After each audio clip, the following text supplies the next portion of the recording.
जय श्री राम। शंखनाद में आपका स्वागत है। उद्धव ठाकरे का विधान परिषद का कार्यकाल पूरा हो गया।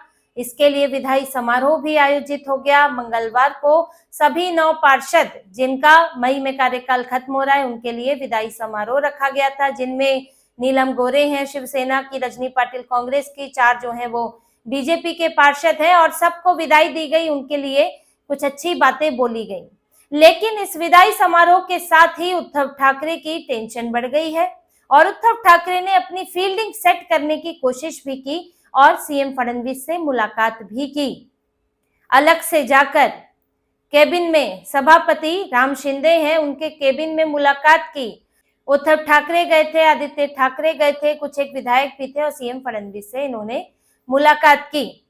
इस मुलाकात पर बात करेंगे जिसमें क्या क्या चर्चाएं हुई हैं, लेकिन जो विदाई समारोह में हुआ थोड़ा सा बात उस पर करते हैं कि विदाई समारोह में जहां सीएम फडणवीस कुछ उद्धव ठाकरे की अच्छी बातों को याद करते आए, वहीं कुछ उन्होंने परोक्ष रूप से भी याद दिला दिया कि क्या जरूरत थी आपको जाने की, किसी और का हाथ पकड़ने की, किसी और के साथ बैठने की। ये सब बातें कुछ शायरी में उन्होंने बोल दिया, जहां उनके साथ उनकी जो दोस्ती रही, जिस समय साथ थे, वो बातें भी याद दिलाई और उनके वो एक कलाकार हैं, फोटोग्राफर हैं, वो सारी चीजों पर भी बात हुई। कई अच्छी बातें हुई क्योंकि अब व्यक्ति का अब राजनीतिक तौर पर ऐसी कोई दुश्मनी ऐसी नहीं है और देवेंद्र फडणवीस इसके दुश्मनी के लिए जाने भी नहीं जाते हैं।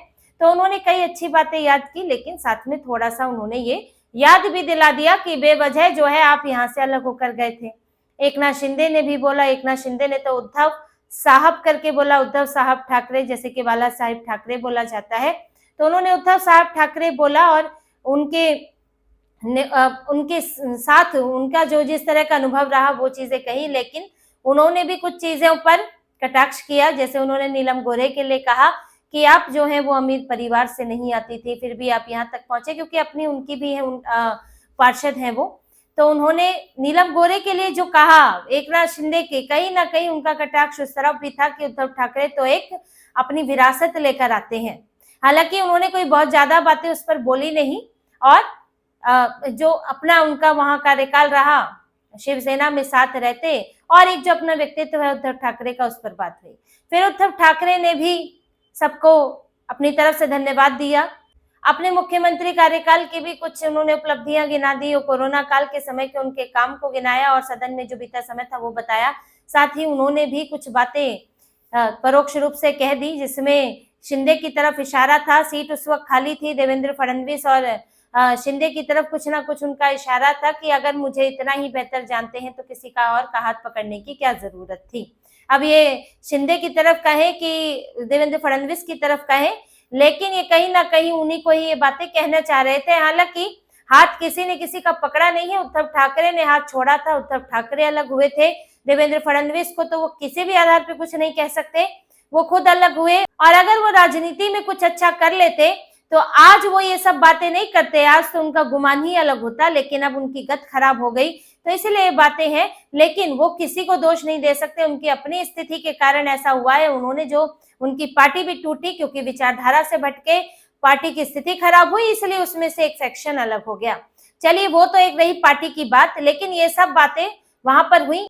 लेकिन जब विदाई समारोह पूरा हो गया, सदन खत्म हो गया, तब उद्धव ठाकरे देवेंद्र फडणवीस के साथ केबिन में पहुंचे, विधायक भी लेकर गए, आदित्य ठाकरे को भी लेकर गए। अब उसमें इन्होंने 2 बातें की। एक बात तो उसमें विधायकों को लेकर थी कि विधायकों को फंड नहीं मिल रहा है, विकास कार्यों के लिए उनके काम रुके हुए हैं, तो आप उस पर ध्यान दें। लेकिन देखिए, फंड की बात तो कभी भी हो सकती थी, सदन तो इतने दिनों से चल रहा है, देवेंद्र फडणवीस से तो आप कभी भी जाकर मिल सकते हैं और उसके लिए तो मुख्यमंत्री से भी मिलने की उतनी जरूरत होती नहीं है।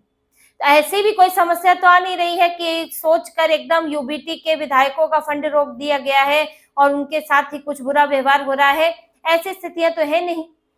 तो फिर आपको अलग से आदित्य ठाकरे को ले जाकर बात करने की क्या जरूरत थी। 2 चीजें ये इसके जरिए इन्होंने यहाँ पर दिखाने की कोशिश की है। एक तो अपने विधायकों को, सांसदों को दिखाना चाहते हैं कि देखो मैं तो फंड की बात कर रहा हूं, क्योंकि इनके सांसदों ने भी ये कहा है कि हमारा फंड की दिक्कत हमको आती है, हमारे प्रोजेक्ट रुके हुए हैं और यहाँ पर इनके विधायक भी यही बात कहते हैं कि आपने कम्युनिकेशन खत्म कर दिया है, आप जो लड़ाई झगड़ा ही करते रहते हैं, हर बात पर अड़ंगा ही लगाना है, कांग्रेस के साथ मिलकर हर बात पर विरोधी करना है, तो उससे हमारे लिए समस्याएं पैदा हो रही है कि हम कुछ बातें जो होती है, देखिए कोई रोकने की बात नहीं है, लेकिन कुछ चीजें आप आउट ऑफ द वे चाहते हैं तो आप उसके लिए जाकर बात कर सकते हैं, मिल सकते हैं। लेकिन अब विधायक जाकर मिलेगा तो यहाँ तो ऐसे हालात बन जाएंगे कि भाई तुम तो पाला बदलने वाले हो, तुम तो भैया छोड़ के जाने वाले हो, निष्ठा पे सवाल खड़े हो जाएंगे।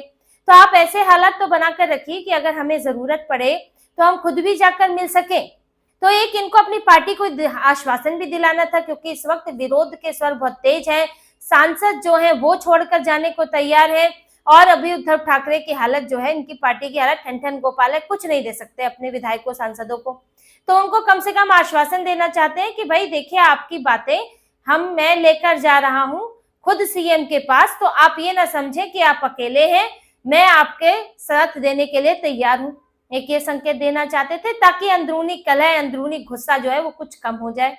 दूसरा, एमएलसी तो चली गई, तो अब एमएलसी आएगी कैसे? इनके साथ तो बड़ी समस्या खड़ी हो गई है कि उद्धव ठाकरे को मई में तो इलेक्शन ही है एमएलसी के लिए, उद्धव ठाकरे वापस आना चाहते हैं विधान परिषद में, लेकिन आए कैसे? आने के लिए आपको दो चीजें सेट करनी है, एक तो आपको कांग्रेस से भी समर्थन मिले, यहां से शरद पवार से भी समर्थन मिले, दूसरा बीजेपी और एकनाथ शिंदे ये क्रॉस वोटिंग ना करवाएं, यानी कि बीजेपी और जो शिवसेना है वो कोई दखल ना दे उद्धव ठाकरे के चुनाव में। जैसा कि शरद पवार निर्विरोध चुन लिए गए, तो उद्धव ठाकरे के खिलाफ कोई उम्मीदवार खड़ा ना किया जाए। क्रॉस वोटिंग तभी होती है जब कोई उम्मीदवार खड़ा किया जाता है, क्योंकि 9 सीटें हैं, 8 तो बिल्कुल आराम से महायुति के पास जा रही है, इनके पास एक सीट का है मामला कि जहां इनको करीब 29-30 इसके लिए चाहिए होंगे, वोट चाहिए होंगे। अब उद्धव ठाकरे के पास 20 है, शरद पवार के भी 10 मिला दोगे तो 30 बनते हैं, यानी कि बॉर्डर पर है, जरा भी 2-3 इधर उधर हुए तो उद्धव ठाकरे का मामला गया। कांग्रेस के आपको 16 मिलते हैं तो आप 46 पे पहुंचेंगे, उसमें भी इन्हें क्रॉस वोटिंग का डर है, लेकिन फिर भी मार्जिन काफी ज्यादा है, 16 का मार्जिन इनके पास रहेगा, 16-17 का। लेकिन कांग्रेस मानने को तैयार नहीं है। कांग्रेस जो है, विजय वडेट्टियार बयान दे चुके हैं कि अब कांग्रेस ने भाई शरद पवार को वो सीट दी, आप हमें एमएलसी की सीट दे, 16 तो हमारे पास भी है। अब उद्धव ठाकरे, उनका कहना है कि भाई मैं तो शरद पवार को तो नहीं देना चाहता था, हम तो चाहते थे हमारे पास आए एमएलसी आप ले लेना, लेकिन कांग्रेस के केंद्र से आया मैसेज राहुल गांधी, मल्लिकार्जुन खड़गे कि भाई शरद पवार को सपोर्ट करेंगे, तो हमें फिर करना पड़ा, तो अब हमें आप एमएलसी दीजिए, तो वहां भी मामला अटका है। अब अंतिम जरूरत ही पड़ती है अगर, तो शरद पवार उद्धव की तरफ तो आएंगे नहीं, वो तो कांग्रेस की तरफ जाएंगे, क्योंकि कांग्रेस ने शरद पवार को बनाया है, राज्यसभा में सांसद बनाया है। तो उद्धव ठाकरे को इसीलिए 2 जगह बात करनी है। अभी एक मीटिंग इनकी हुई है शरद पवार से भी और साथ में विजय वडेट्टियार से भी। शरद पवार के साथ भी समस्या चल रही है कि उनके सांसद भी इस वक्त नाराज है और बैठकें हुई है, इनके विधायक भी नाराज है, उनको भी ये दिक्कतें हैं कि पार्टी में कोई सुनता नहीं है, आप तक पहुंच नहीं सकते हैं, और यहाँ स्थानीय निकाय चुनाव हुए थे उसमें कोई प्रचार करने नहीं आता, यानी कि पार्टी को कोई देख ही नहीं रहा है। अच्छा, पार्टी है तो है, ना किसी से मिलना, ना कोई बैठके, ना कुछ हो रहा है, और हम बस ऐसे लावारिस पड़े हुए हैं। तो बैठक हुई थी, उसमें कुछ विधायक भी थे महाविकास अघाड़ी के, उन्होंने अपनी समस्याएं कही थी। तो 1-2 चीजों पर वहां पर बात थी कि पार्टी के अंदर या पूरे लाइंस के अंदर जो दिक्कत चल रही है और जिस तरह से बिखरा हुआ है, तो उसे एकजुट करना। दूसरा, एमएलसी के पद पर फैसला कीजिए। दूसरा, ये बीजेपी को मनाने की कोशिश कर रहे हैं कि किसी तरह मुझे निर्विरोध चुन लिया जाए। अब सीएम फडणवीस से जाके इसी संबंध में बातचीत की। अब बातचीत देखिए, अब ऐसा तो नहीं है कि डायरेक्ट बोला जाता है कि मैं खड़ा हो रहा हूं या आप जो है इस पर कोई मत खड़ा कीजिए, ऐसे नहीं होता है। पहले संबंध थोड़ा अनुकूल किए जाते हैं। अभी तक आप जो है सीना चौड़ा किया, हाथ में तलवार लिए खड़े हुए हैं कि बीजेपी और एकनाथ शिंदे महायुति पर वार करने हैं, तो फिर कैसे बातचीत होगी, कैसे आपका कोई सहयोग करेगा?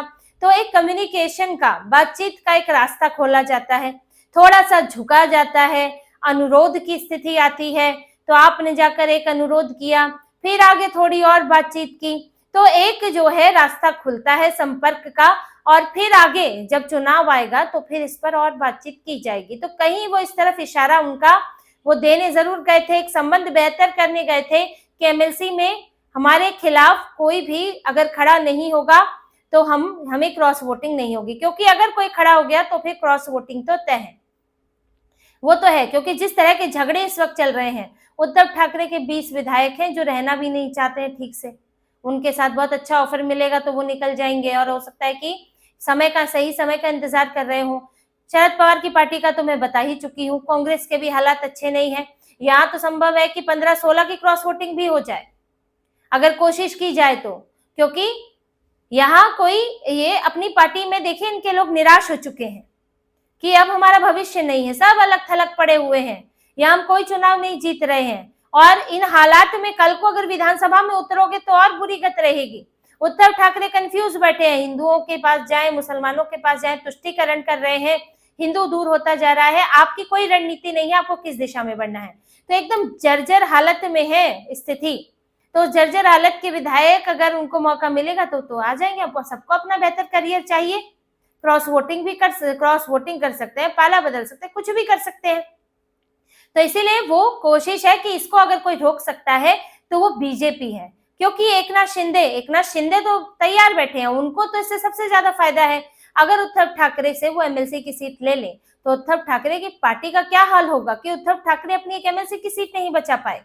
मतलब ये सीट नहीं है, ये सम्मान है। या तो आप खड़े ही ना हो, और अगर खड़े होकर आप हार गए तो फिर इससे बड़ी फजीहत नहीं हो सकती। ये तो विधानसभा और बीएमसी से भी ज्यादा बड़ी फजीहत है कि उद्धव ठाकरे अपनी सीट नहीं बचा पाए। और एकनाथ शिंदे को जो कंट्रोल कर सकता है, जो इस संबंध में बात कर सकता है, वो है सिर्फ बीजेपी। एनसीपी तो छोड़ दीजिए, एनसीपी में तो इस वक्त अपने ही स्थितियां उनकी विकट हैं और वो उनको मतलब भी नहीं है इससे। तो यहाँ अगर बीजेपी यहाँ एक्टिव नहीं हुई तो फिर संभवतः एकनाथ शिंदे भी एक्टिव नहीं होंगे। तो यही कोशिश इनके जरिए है। और एकनाथ शिंदे को तो वो वैसे भी नहीं जाने वाले हैं, तब तो और फजीहत की बात है उनसे बात करने जाना एकनाथ शिंदे से। इसलिए फडणवीस के जरिए रास्ता खोज रहे हैं। तो यही स्थिति हो गई है उद्धव ठाकरे की कि अब दर दर भटको, कि कोई राहुल नार्वेकर से मिलो, स्पीकर से कि हमारा नेता प्रतिपक्ष बना दो, बेटे को पद दिला दो, और यहाँ सीएम फडणवीस से मिलो कि मुझे पद दिला दो। यही पद मांगते फिर रहे हैं उद्धव ठाकरे आजकल, कभी राहुल नार्वेकर के पास, कभी सीएम फडणवीस के पास। तो ये स्थिति के बीच में भी, इन सब के बीच में भी इनकी एमएलसी की सीट कोई ऐसा नहीं है कि इनको मिल ही जाएगी। ये आगे की स्थितियों पर भी निर्भर करेगा और इनको कितना सपोर्ट मिलता है अपने अघाड़ी से, इस पर भी होगा, और बीजेपी क्या फैसला लेती है इसके ऊपर भी होगा, और उद्धव ठाकरे का व्यवहार क्या रहता है, इनकी पार्टी का व्यवहार क्या रहता है, इस पर भी बहुत कुछ चीजें निर्भर करेंगी। उसके बाद ही उद्धव ठाकरे की एमएलसी पर कुछ हो पाएगा, वरना तो उद्धव ठाकरे को चुनाव ना लड़ने का फैसला करना पड़ेगा। अगर इनको हालात बिल्कुल प्रतिकूल दिखे तो हो सकता है कि उद्धव ठाकरे इस बार एमएलसी के लिए खड़े ही ना हो। तो इसी तरह की और खबरें और विश्लेषण आपके लिए लाते रहेंगे, हमसे जुड़े रहिए, सब्सक्राइब कीजिए, कमेंट कीजिए। बहुत बहुत धन्यवाद। जय श्री राम।